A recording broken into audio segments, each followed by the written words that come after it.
handcuffed and questioned by police, all for simply trying to open a bank account.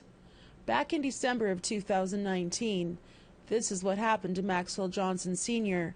and his then 12-year-old granddaughter, Tori Ann, after presenting a status card. It was going to be her first bank account. Today, flanked by elders and leaders of the Celtic Nation, Maxwell and Tori Ann, along with their family, entered this press conference to announce developments in a Human Rights Tribunal complaint they filed against the Vancouver Police Department. Today is the end of a legal complaint process and the beginning of HELSIC, the Union of BC Indian Chiefs, and the Vancouver Police working together to address systemic discrimination against Indigenous people in policing. The amount of the settlement was not revealed, but for Maxwell and Tori Ann, the trauma caused by that fateful day is still evident on both of their faces. What happened to Tori, myself?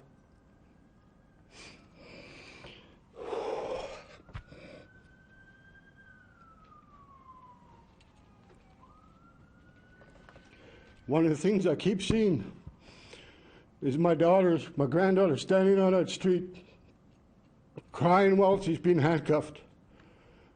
I don't think any parent or grandparent should ever see that in their lifetime. She must have been about 20, 30 feet away from me, and all I could do was just stand there and not do nothing. I'll never ever get that image out of my head. A very visibly emotional Tori Ann, now 15 years old, addressed the media. We were on a family trip in Vancouver, and we were supposed to be making good memories together. Instead, what happened to me and my grandfather traumatized me. I'm still healing from that day.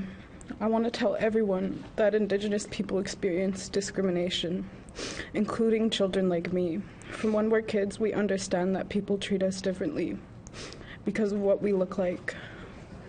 Mary Ellen Turpel-Lafond is legal counsel for the Union of BC Indian Chiefs. She says that the agreement signed today is historic and points to a new relationship between Indigenous people and the Vancouver Police Department.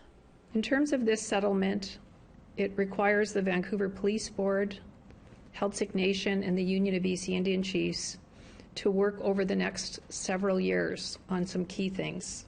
First of all, overhauling police training and include police training on anti-Indigenous racism to ensure that police in Vancouver have cultural humility and cultural competency training, and that they have training on how to deal with interactions involving First Nations people when status cards are involved.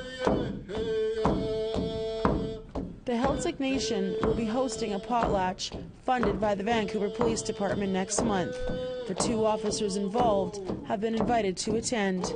Tina House, APTN National News, Vancouver.